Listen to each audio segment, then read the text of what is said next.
Blog Talk Radio. Welcome to the Ask Alice Show.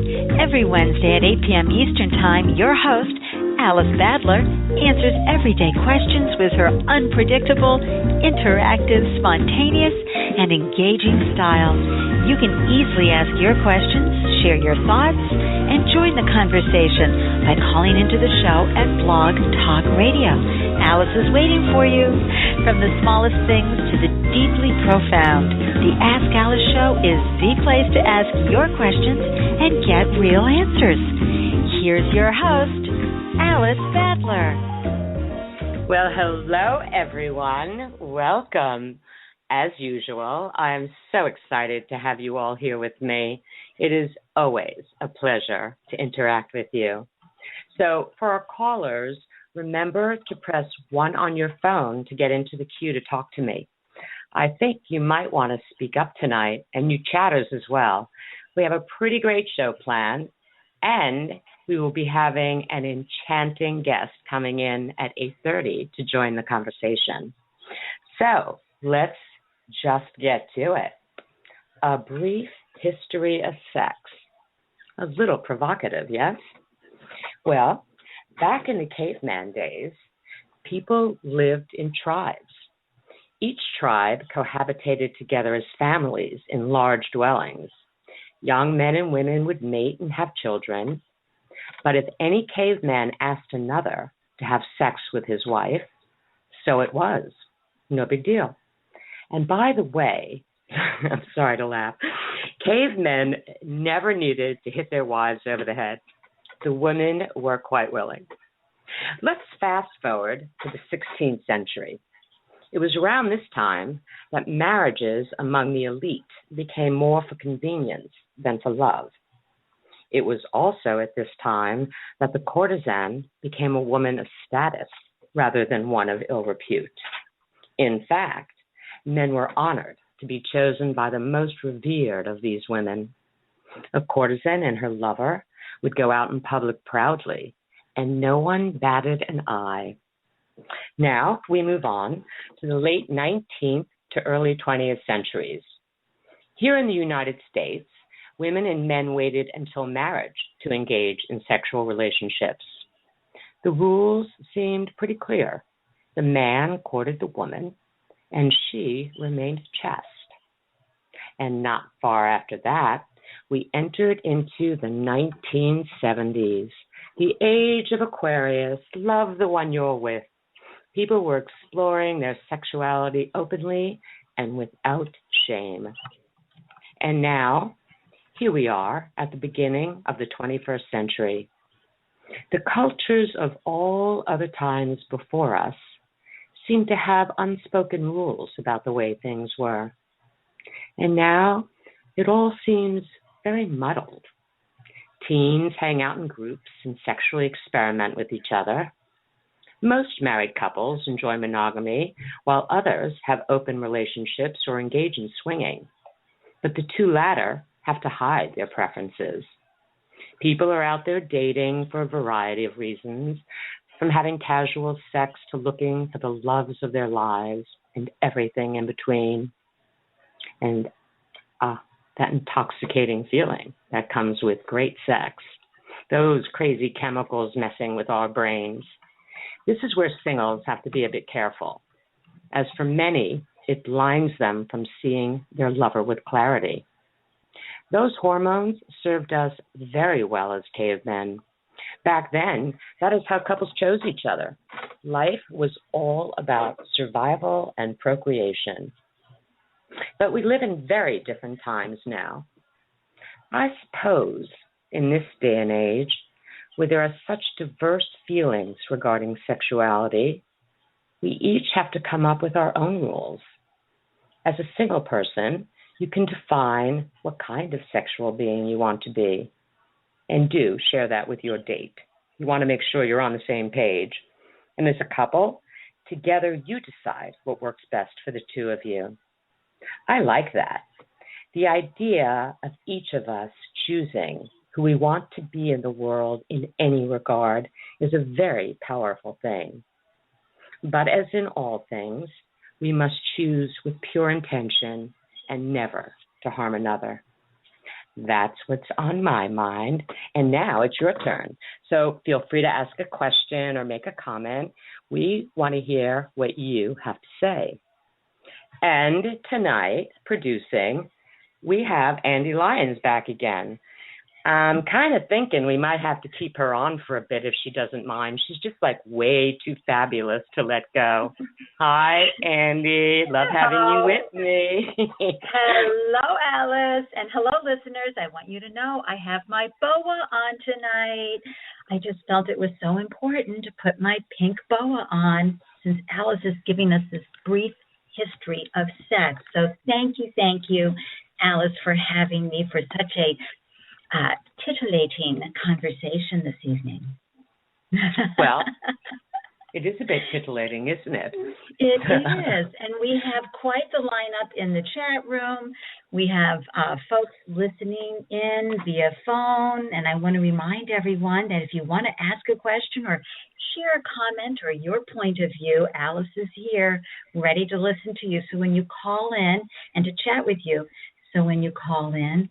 please be sure to hit the number 1 so that we can put you in the queue to say hi to Alice. Yes, I love hearing people's voices. Do say hi to Alice. Don't be shy. Everybody's so shy. Well, and of course, sex is a taboo topic, although we're talking about it in a very special way, as only you, Alice, can bring it to folks and make it feel comfortable and important. And we do have a comment in the chat room from Jessica saying, I blame lack of social skills being taught for our messed up ideas about sex and proper courtship manners. Well, that's a very interesting comment. And, you know, I think what I find interesting about that is I'm not really sure what she means by social skills. I think it all has to do with the way we're brought up. And in different cultures and in different times, things were just much more understood. You know, nowadays, I know when we were growing up, some families, the parents didn't talk about it at all. Other families, women were taught to wait for that ring on their finger, or maybe to even be shamed a little, you know, for enjoying that. And men too, by the way. This is not just about women feeling that way. So, you know, that's why it is such an interesting topic. And, you know, there's a lot of topics within this topic, by the way. It's not just about that. But I don't know, you know, I don't know that we can blame anything on society. I think that as we evolve as humans, and with all the technology and things are different, you know, and it's hard. I think it's harder because we're judged. We're judged. That's right. And I think Jessica's point about courtship manners, proper courtship manners are true. I think society has taught us things that have us acting, I think, improperly. And as a result, we miscue each other based on perhaps what we've seen in the movies, Alice? What do you think? Well, you know, I think that's a really good thing. Even on TV, it just shocks me some of these shows that are on primetime TV, like How I Met Your Mother. I don't know if anyone's ever watched that, but it's, you know, these 5 friends that like are sitting around trying to hit on people and one night stands every night. And I agree with both you and Jessica. I think courtship is a beautiful and unfortunately lost art. As a woman, I love to be courted, you know. So I think the movies and TV is just, you know, kind of skewed with our brains a little bit. We think that's how life is, and it's not. And even, if I may, since we're talking about sex, sexually, you know, the movies make it look like it's like this, you know, unbelievable stars in the sky every single time. So, you know, people are sort of disappointed when maybe it's only like that 9 out of 10 times. No, I'm kidding. Well, you're talking to someone who's been with her darling man for 30 years, so you got to put a lot more into that after the blush of the bloom has worn off. But I have Michelle on the line. Alice, I have Michelle on the line who has a question for you. Go ahead, Michelle. Hi, Michelle. Hi, Alice. Hello. How are you? I am fantastic. Thank you. I am going to ask my question or make my comment and then go back on mute to let you and Andy take it from there. So my comment relates back to what you were just saying, and how I was raised was in a very conservative household, and the expectation really was that I would not be sexually active until I was married. And so I was a big disappointment to my mother. I think when at the age of 17, I went to her and asked if she would take me to the doctor to get birth control pills. And so it sort of went from there. And I didn't really understand that there was something beyond just the physicality of the sexual relationship. And I had always heard that sex could be so much better if you were with someone that you really love. But I don't know that I even really ever understood that, even having been married for 18 years. And so my comment really is that I think as human beings, we evolve over time. And now in my mid-40s, I'm finally understanding for the first time what it's like to have a deeper, richer sexual experience with someone that I am madly and passionately in love with. I love that. I love that you're having a mad, passionate love affair. Wonderful. But, you bring up a lot of interesting points. But I think something you said at the end there is very interesting. I have just found that women in general, I'm a woman and I talk to women, that it seems that when they hit about 40, that they sort of seem to come more into their sexuality. And I'm not sure if that's because they lose the feelings of shame. They feel a lot more shame when they're younger. And maybe when we hit our 40s, we realize, what is there to be ashamed about? But, I think I was brought up, too, to, wake up that night in shining armor before I engaged in sex. But the truth is that when we do look back in time, that, especially in the caveman days, people only lived to like 25. They were sexual at 13. And the truth is that we do feel those stirrings at a very young age. We're still biologically cave people. I mean, nothing's changed except that we live longer and the rules have changed and we're brought up to be shamed. But I don't know. What do you think about that, Andy? Well, and Michelle, such a great question, and thank you so much for sharing this wonderful deepness that you had in your question. I think sex is a state of mind, not body, and I think that we see too much of the body aspect out in the world, and I think because men are turned on by what they see and women turned on by how they feel, aroused, we sometimes, again, miss those cues, and where we really need to focus on turning on the brain. And I think what you were saying, Michelle, was that you had the freedom to really explore more fully because you accepted the side of yourself and you really love your darling man. So that's such a great combination. That is the best combination. I haven't muted you yet, Michelle, just in case you want to add a little more. Well, I think everything you're saying is absolutely true, especially after hitting 40. I think finally at that age, I really learned how to love myself and how to accept myself, including the sexual part of me that was always sort of under this cloak of disapproval from my family of origin, and really finally was able to step into who I am and be really okay with that. And I think that has definitely enhanced what I experience in my relationship now. Yeah, and I agree with you. I think, I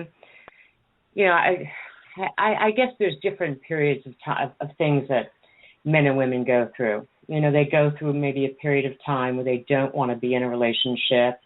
And, you know, there's no judgment on whatever people are doing as long as they're honest with the people they're doing it. But I think all of us, men and women, really, when they can have a passionate sex life with someone they care deeply for, like, what could be better than that?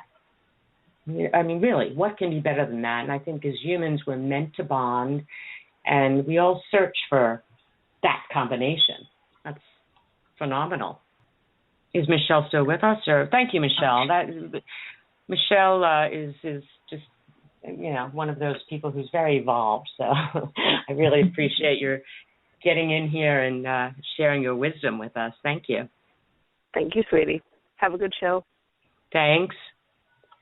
So, you know, Michelle brought up a great point, and it's, you know, the evolution of how we start to feel about ourselves. And in the chat room, of course, there's a flurry of conversation happening.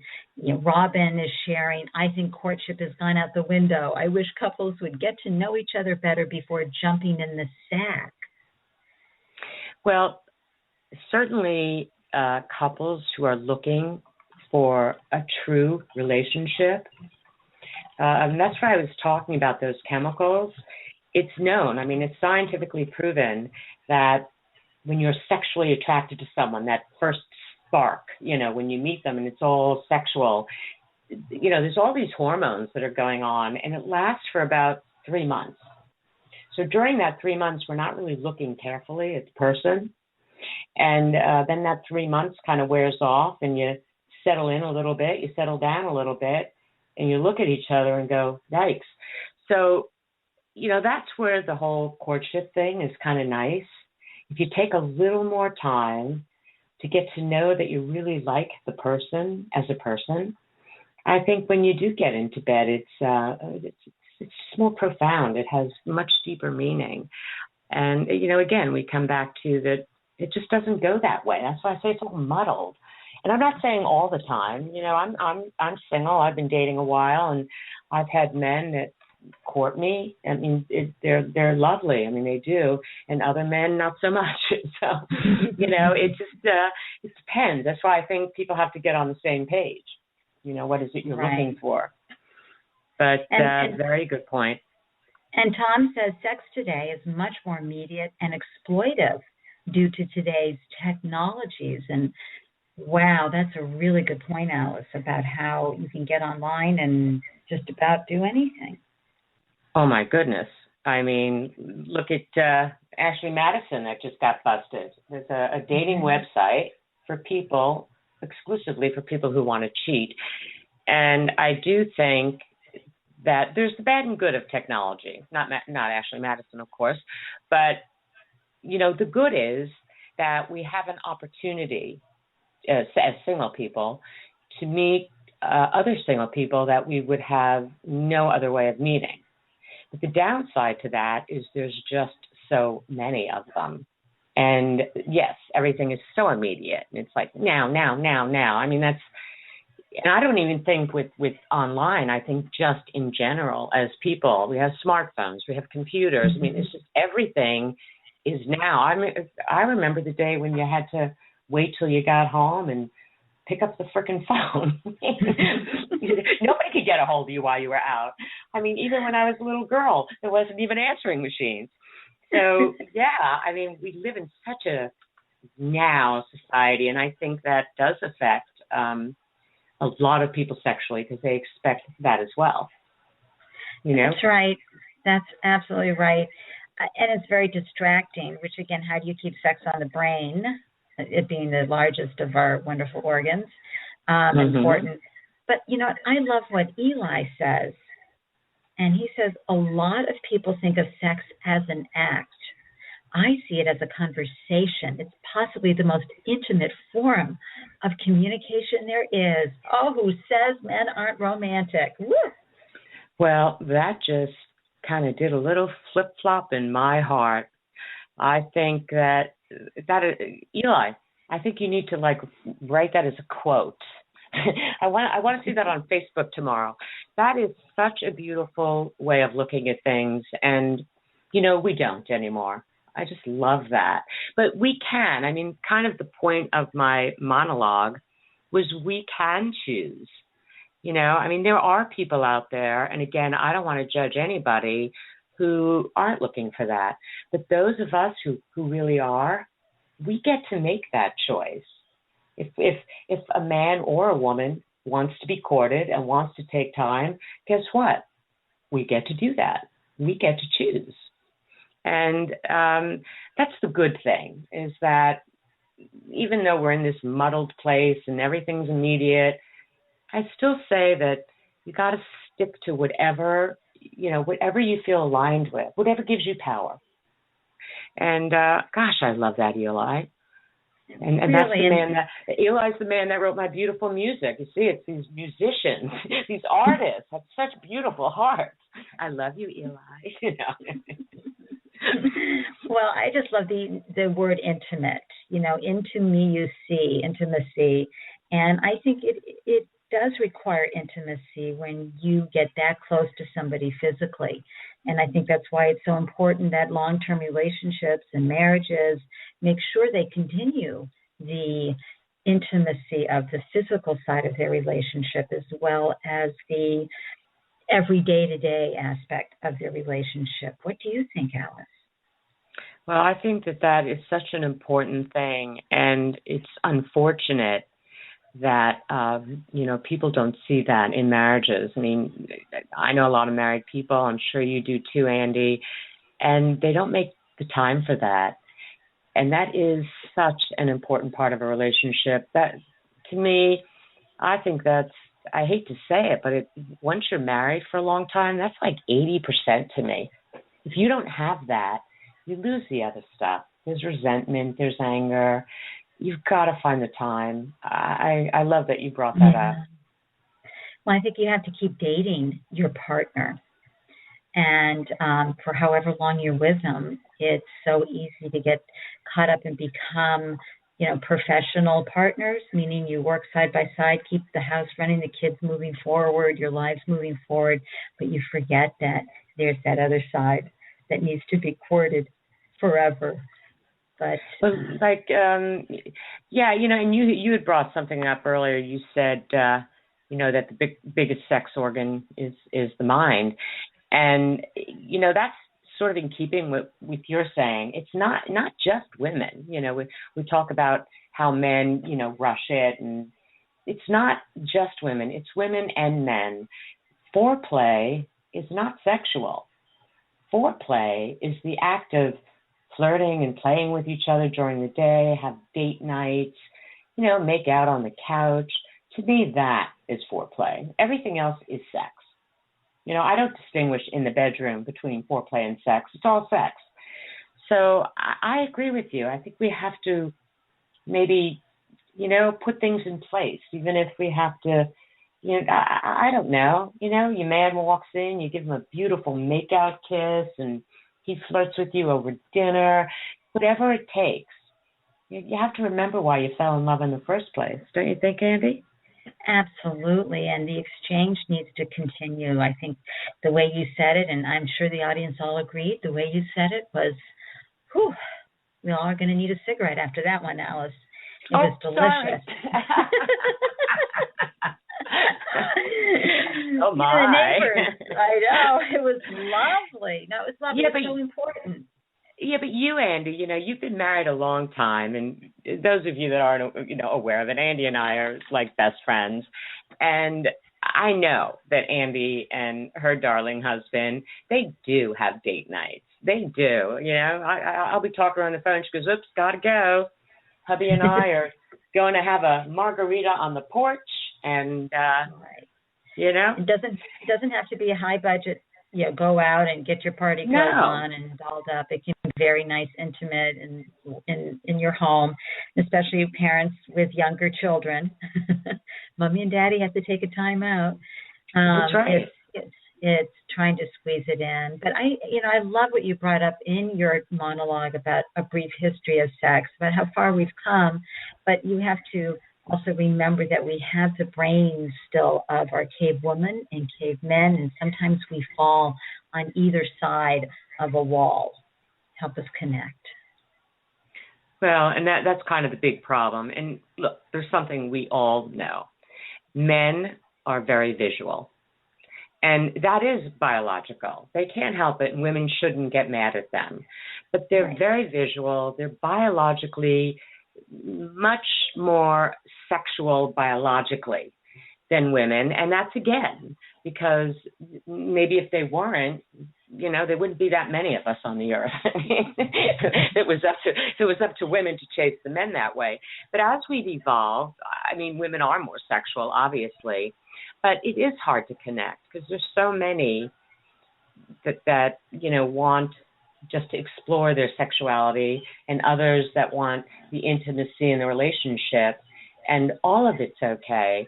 It's just people don't talk. They don't communicate.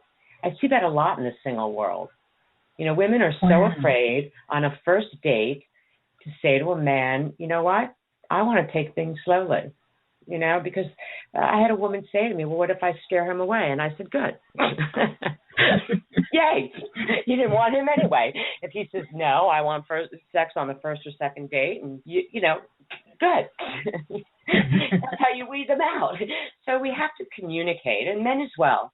I went on a date with a man once. Well, actually more than once this has happened to me. We're right on the date, in the middle of the date, he pronounced that if we did not have sex that night, there would be no second date. Get out. No, that actually happened to me twice. And actually to both of them, I said the same thing. I said, one, you probably should have told me before you took me out to dinner.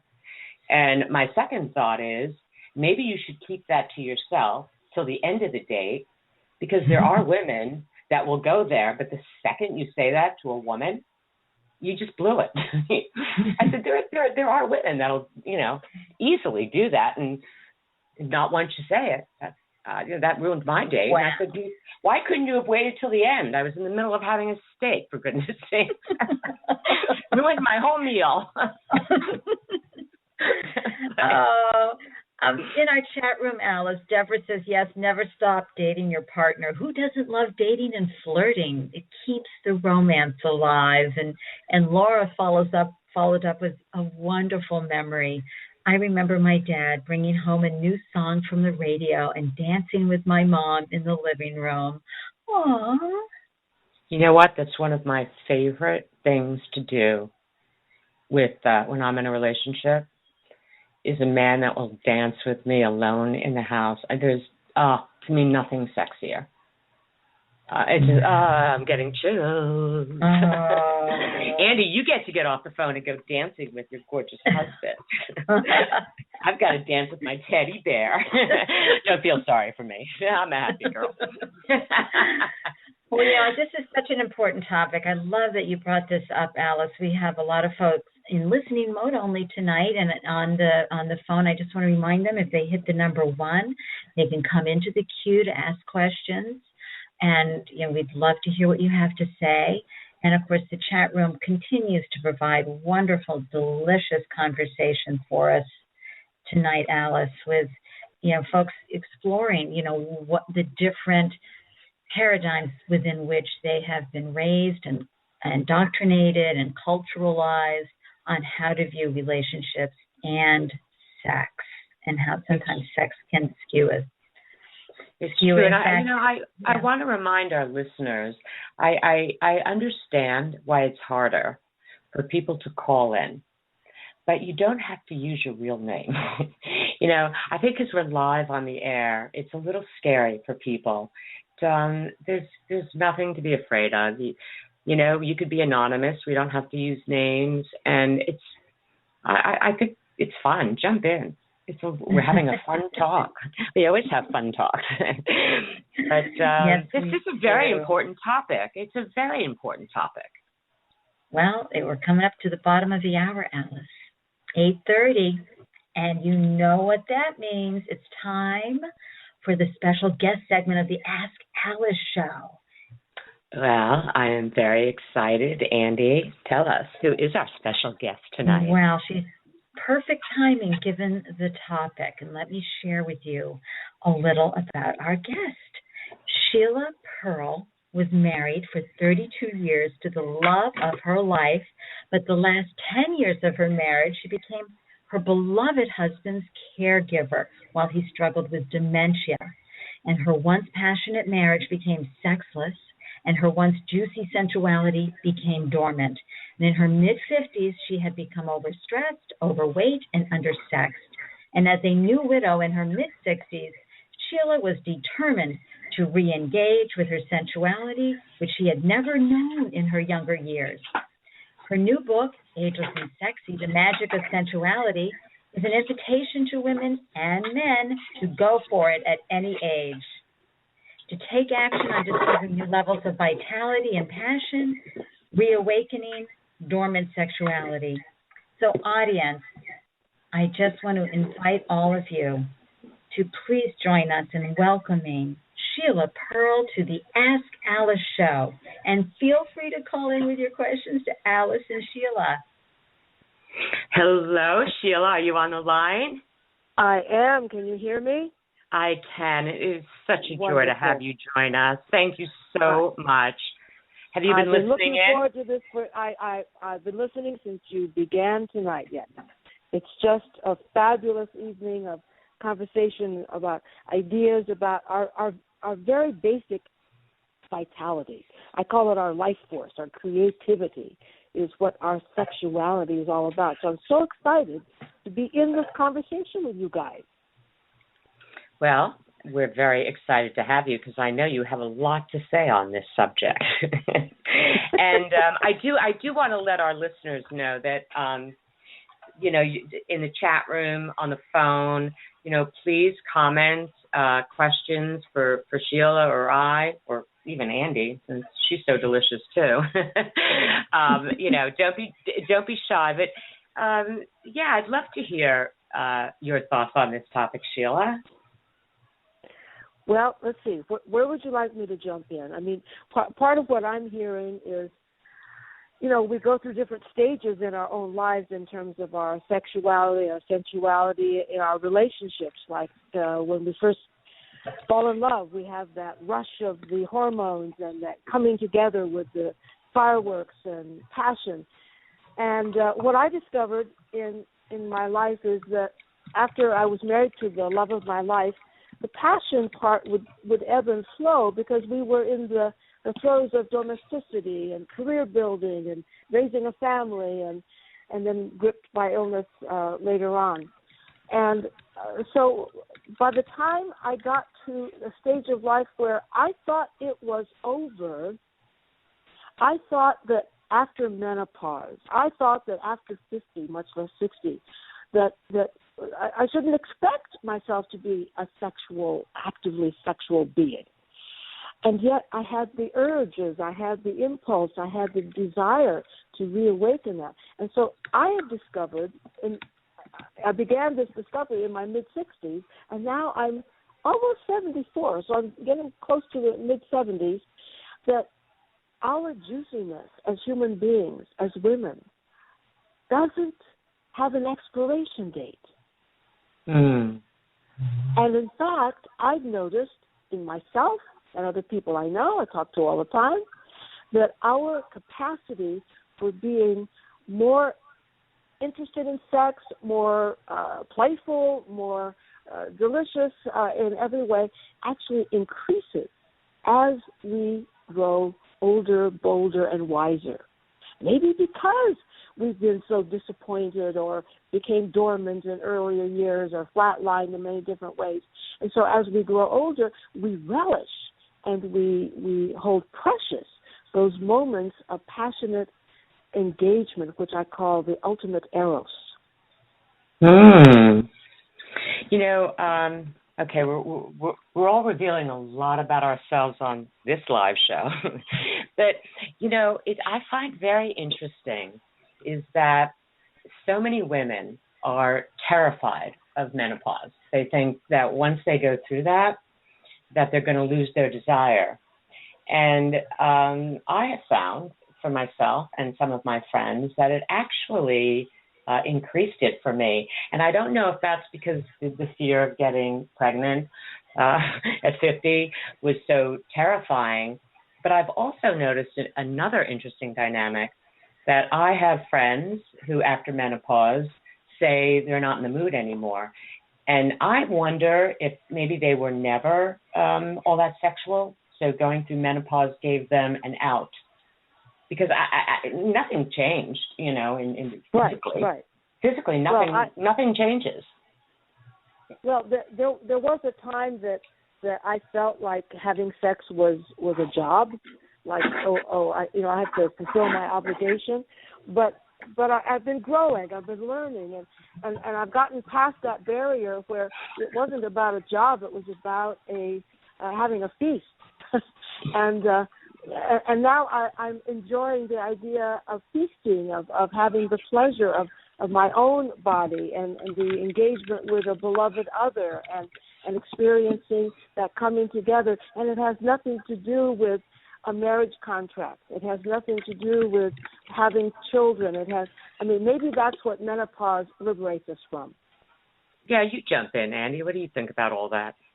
Well, I think you're made to feel afraid of menopause, especially when the body starts acting a little strange. But I have to tell you, unexpected is what happens. Certain things don't function the way they used to. But again, that's when you've got to bring in the brain and use your smarts to make it interesting in many other ways.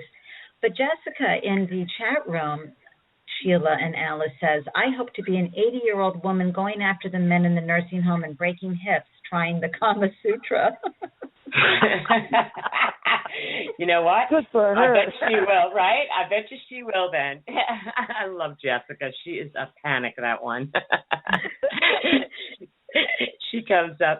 Andy, it's funny what you said, because I guess physically different women, we're not all the same, go through different things. I certainly believe that, we were talking about earlier, when you maybe get into your 40s, maybe some women in their 30s, and men. We keep leaving men out, but I think the same with men, that as we become more comfortable with ourselves as human beings is, when we can be a little more playful in the bedroom. But it was interesting what you brought up about menopause, because from a physical standpoint, and that nothing happened, I don't feel physically, I'm not talking about sexually, physically, any different after menopause than I did before. I feel like a 30-year-old little chickie. So, Alice, I'll say there are times I feel I'm 18. There are times I feel like I'm 22, 36. In other words, ageless, really. Truly, at the age of 73, going on 33, I just feel excited about my own capacity for multiple orgasms, for instance, for ultimate pleasuring, and to continue to discover my own pleasure anatomy. And by the way, that's something that's ongoing, and I'm discovering, my goodness, I have the ability to feel pleasure that I never knew was there, and to be able to continue to explore myself just physically is a great delight, and not to feel embarrassed or to feel ashamed even talking about it on radio. I know. I'm curious, Sheila. Do you think that a lot of that is in your mind, is that you can create that we as women, I believe, for me, that I can turn, this is going to come out wrong. I can turn myself on, but I don't mean it the way it sounds. Yes. I can with my brain get turned on. I don't, and then the physical part follows. What do you think about all that, Sheila? Oh, absolutely. Well, I'll give you an example. I've been very busy these days, and I haven't seen a special man who's been in my life almost 10 years. And he's been like the catalyst. He's been like the igniter of my passionate, erotic self. And I just think of him, and my whole body tingles. I literally feel a pulsing in what I call my sensorum, that genitalia area. And it's just with a thought. And with that thought, I'm thinking of him, and he texted me, "Miss me?" He texted you? He texted me, miss me? And I said, well, as a matter of fact, I do. I love it. So he said, miss me. I wasn't sure what you said, Sheila. And he texted me saying, miss me. And you're like, as a matter of fact, I do. I do. And he said, just want you to know, I'm thinking of you, babe, and I'm hard. Oh, my. Now, I think we just changed the whole nature of this show.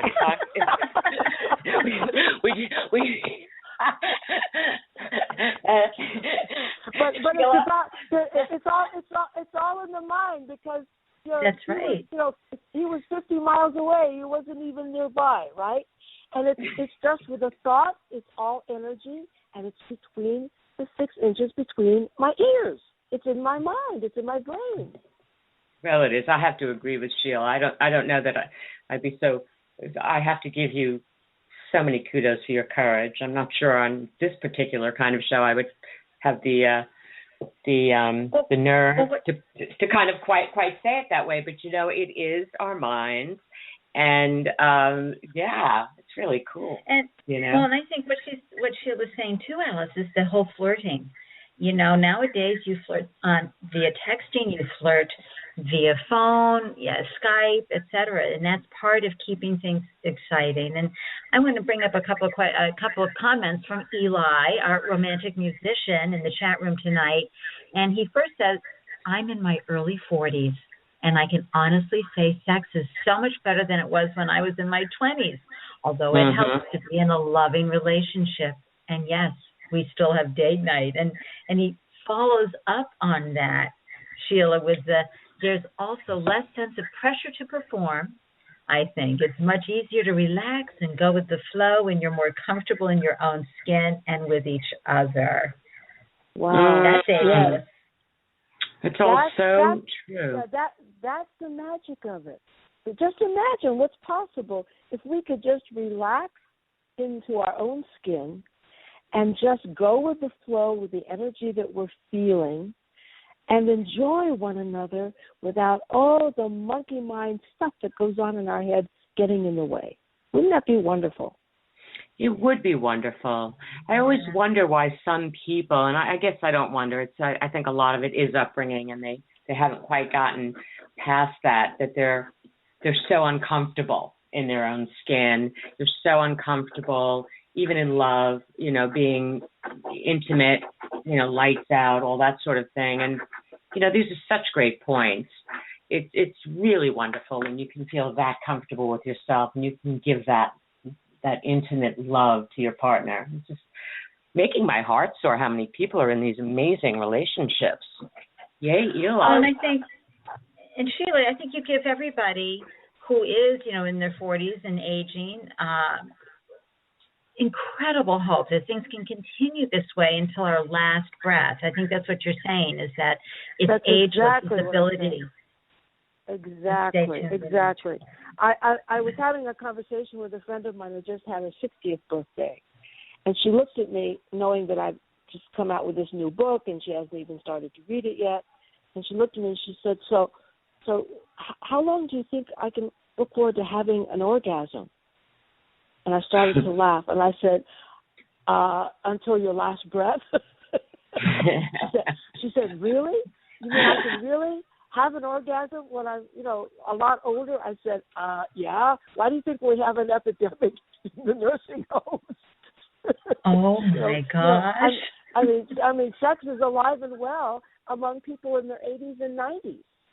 It right? absolutely is. And people want to feel alive. That's what it's all about. We want to feel alive, and having that wonderful, energetic, physical touching, that connection is what gives us the feeling of that connection of being alive. It's very sweet. It's quite beautiful, and it is a conversation. I love that. I got to write that down. Sex is a conversation. Yes, that is. I think, Eli, really, you need to put that on your Facebook so we can all write that down. That needs to go on my quote wall. I love that so much. And We have Shelley in the chat room who says she agrees with Sheila. It is in your brain. Intimacy used to be such a struggle for me. Coming from a background with violence, I equated sex to power then. And once I dealt with that, I opened to real connections. Mm. Well, and Shelley makes a point that I talk about often, like on almost every show, this has to come up, so of course it had to come up, that, we all have wounds, and our wounds stop us. And I think, that's what happened with Shelley, and she found her way out of that wound to be able to have this fabulous sex life, because most people that have had some, sexual violence have a very hard time. And you really have to work on that. Good for you, Shelley. Well, and Deborah Oakland says you can't see all the good stuff when the lights are out, because I'm sure some people say they need to have the lights out. Yeah, did I say that earlier? What's that about? Oh, God. Did I just say that on the air? Oh, I'm in trouble. I'm going to be getting a lot of private messages on Facebook tomorrow. Now, Sheila, am I correct when I say that your fabulous beau is much younger than you? Don't you have a younger man in your life? Yes, he's 13 years my junior. Yes. Sexy lady. I love that. And you've been together 10 years. 10 years? 10 years. Mm-hmm. Yeah. And it's really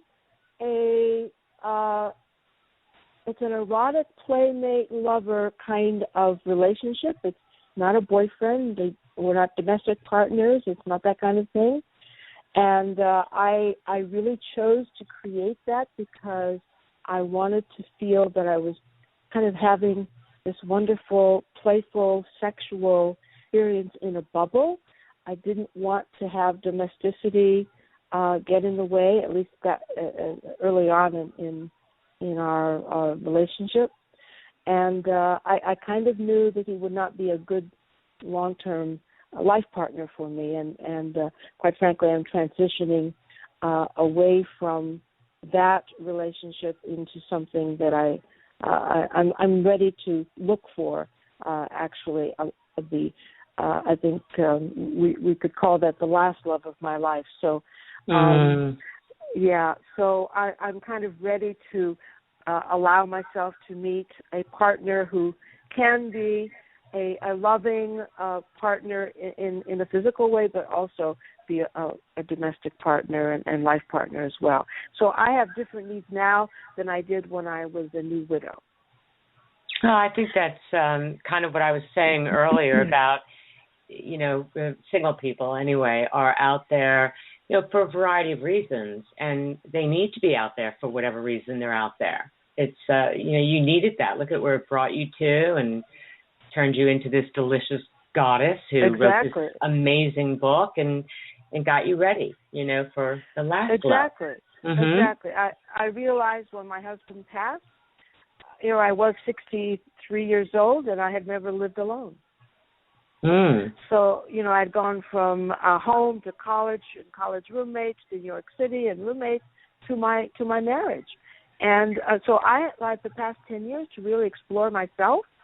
And now I'm ready to receive another kind of partnership. But I needed that time. And so it's all been perfect. It's been wonderful to explore myself in another package. And you have so much more to give this lucky man that gets you, because you've healed, you've grown, you've explored all kinds of things about yourself. I'm sure it's much more than your sexuality that you've grown in. Absolutely. I mean, my entire consciousness has been expanding. Everything about me, my ideas, my philosophy, my spirituality, all of that's been expanding because I've been doing that in a different kind of conversation, a different kind of relationship. So that's part of what my book is about as well. And it's engaging in self-love in a whole new dimension. Well, I think that's what growth is about. It's about all those things, not just one area that makes us better and better and better. And I think even that's sexy, when it's not just sex that makes us sexy, it's being confident, it's growth. I feel I need to really make this point that we're sexy and sexual with or without a partner.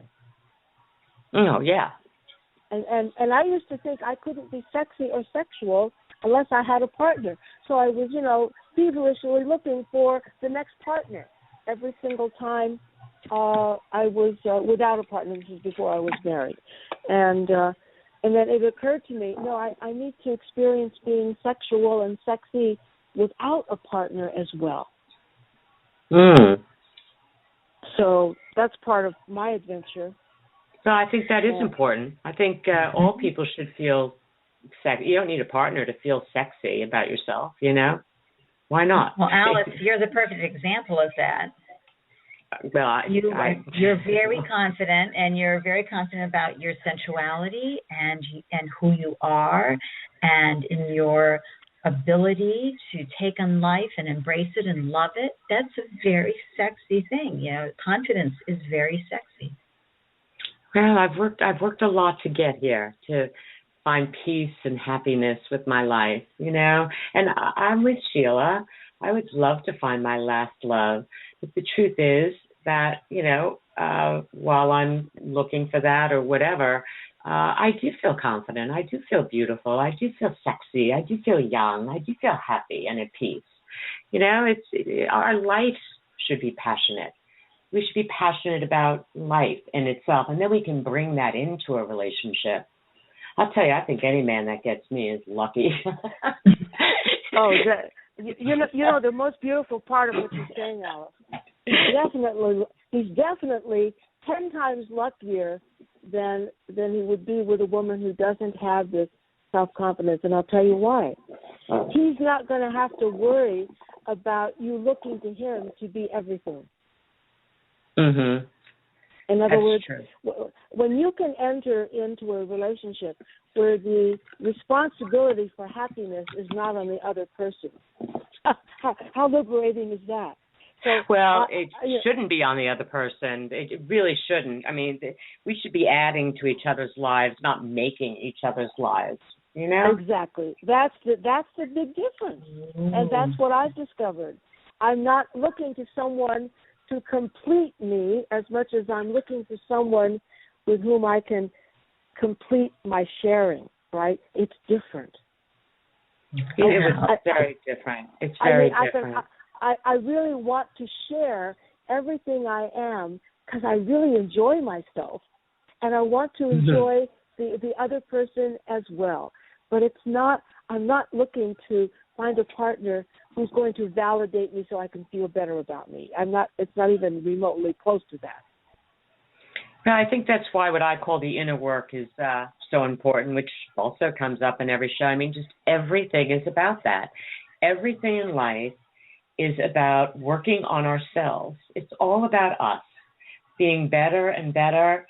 And, I mean, even when I think, I've gotten a lot, I see something else.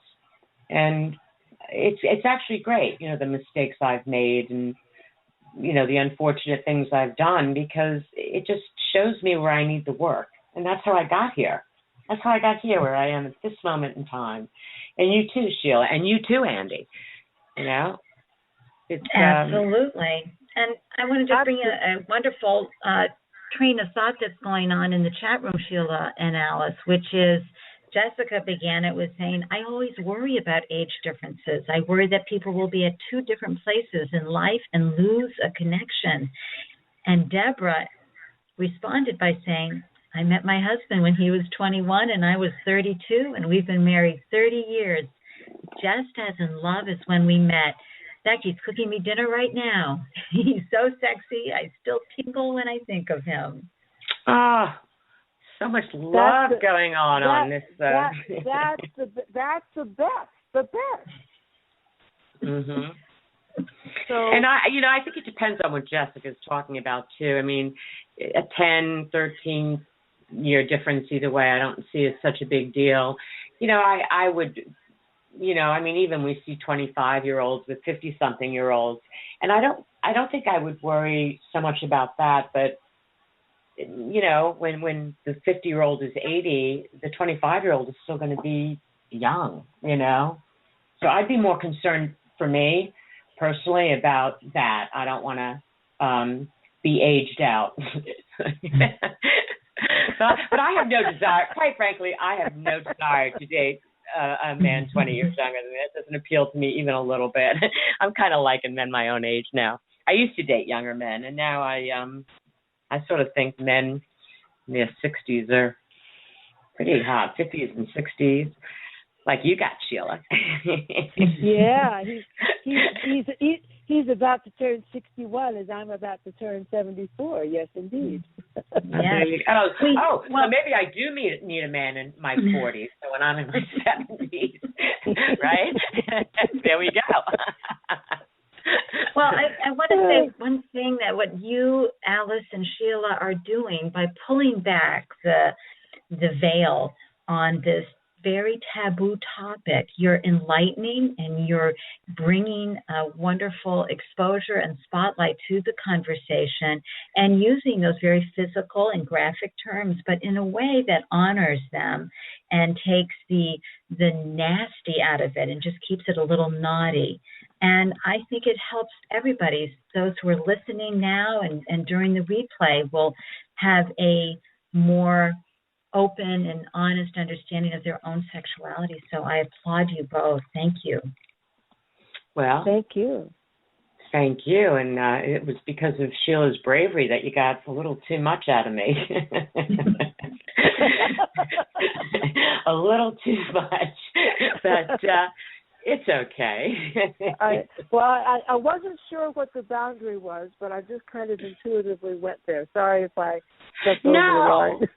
No. I think you were great. I get going, and I'm the one that's got to keep doing this every week, Sheila. You get to do your book signing with your sexy book, and I've got to now next week do a show that's way more boring than this one. Hardly, with you as the host, Alice. Hardly.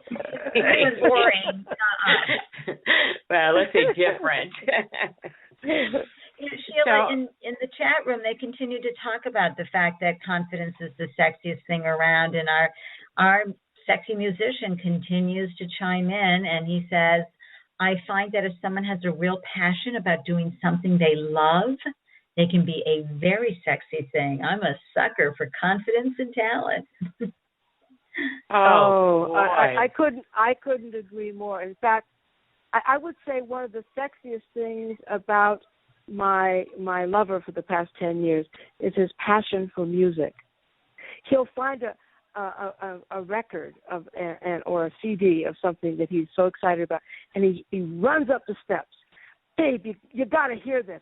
The linear lines and the harmonies and the melodies that goes off, and I absolutely adore his passion for what he's excited about.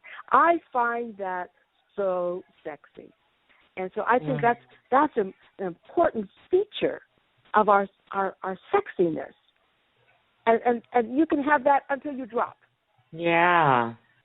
Well, it reminds me of the movie City Slickers when he had to go off and find his smile. I mean, what she was really saying is, please, I need your passion back for life, And I think that goes back to what you said, Alice, which is doing that inner work so that we do feel passionate for our lives. Yeah, I mean, it's really an inside job. It is. There's no other way. There's no other way but to do whatever you need to do to feel good inside about who you are. And, I think people, we'll get on a whole new topic. We'll do this another time. But people judge themselves and they feel shame. And so they can't go there. They can't go to the wounds. They can't go to the inner work, because they judge themselves too much. And if you could look at that without judgment and without beating yourself up, then you can do the inner work. And then you can, and you can feel great about yourself. And I think it also takes a very confident person to appreciate that in another. Does that make sense? Totally. Yeah. Totally. I know I can see the clock. We're running out of time. Yes. And I wanted to mention one thing that's really important for me to just mention in terms of this conversation, sex being in the conversation.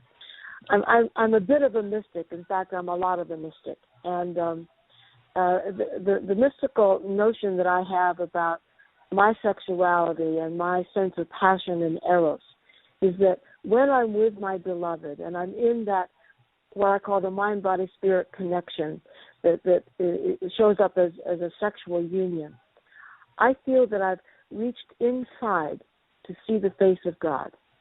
But there's this sense of divinity and this what I call the divine flow of energy, that when you're really together, in sync with one another in that physical, emotional, spiritual connection, there is nothing more exciting and ecstatic than that sense of seeing the face of God. Oh, wow. Powerful. Sheila, my bar was already set high for the man that was going to ever get me. But boy, did you just raise it to almost the impossible. How dare you? No, that was beautiful. What a beautiful way to wrap up. That was beautiful, Sheila. Thank you. You're welcome. Ande, maybe you could tell our listeners where they can find the beautiful Sheila. Oh, Sheila is everywhere, right, Sheila? I think right. Sheila needs to say to everybody where she Yeah, is. where are you, Sheila? Are you on Twitter, Facebook? Do you have a website? I'm on Twitter, Facebook, LinkedIn, but you can go to my website and get all those connections. Just go to SheilaPearl.com. Okay. It's very easy. Simple. And really, your Facebook page is so beautiful, and your profile page as well. You bring so much love to the world. I encourage everybody to please follow Sheila wherever she glows, because clearly she's ageless and sexy and glowing. And Thank that's you. Sheila. And that's Sheila Pearl, everybody. SHIELA. No, SHEILA. Yes. SHEILAPEARL.com. Right. Right, and then you can see it. Because I was going to say on Twitter, I follow you everywhere, and I think on Twitter you've got your middle name in there. It's my maiden name as well. So Sheila Aiken, AKIN Pearl. It's all together. Yep. Right, and it's easy to follow you on the website. You have all your links in there. And speaking of following my wonderful listeners here on the Ask Alice show, a great way to stay tuned into the show and the wonderful topics that Alice brings to you every week is to follow her here at Blog Talk Radio. And to do that, you go to Blog Talk Radio /Ask Alice Show, okay? And you will see a follow button right there. Click on that follow button, and you'll be able to get all the updates for Alice's show. Now, they may ask you to, quote, log in to Blog Talk Radio, and you can easily do that with your Facebook account or your Twitter account. But you do want to follow her, because this way you're going to get an email news alert every time she goes live. And I know there's so many people who go, oh, she's on, gotta go, bye. And boom, they come over to the chat room, they come over to the phone. So that's it for tonight on the producer's end, Miss Alice. Well, then I think it's time to wrap it up. And the first thing, I would like to thank you so much, Goddess Sheila, for joining us and gracing us with. You were beautiful. I'm so excited that you came on. Really, I am. And thank you. With that, I'm going to say I think we had a great show. I don't know about anyone listening, but boy, did I have fun. So I want to thank all of you listening in and all of you who participated. I do appreciate each and every one of you. And I look forward to seeing you again all next week. And until then, let's all make great choices with a pure heart in all things and feel the power in who we are. Thank you you for tuning in to another lively conversation on the Ask Alice Show. Alice loves to connect with her listeners, so please join the Ask Alice Show Facebook group, where you can keep the conversation going and post questions for future shows.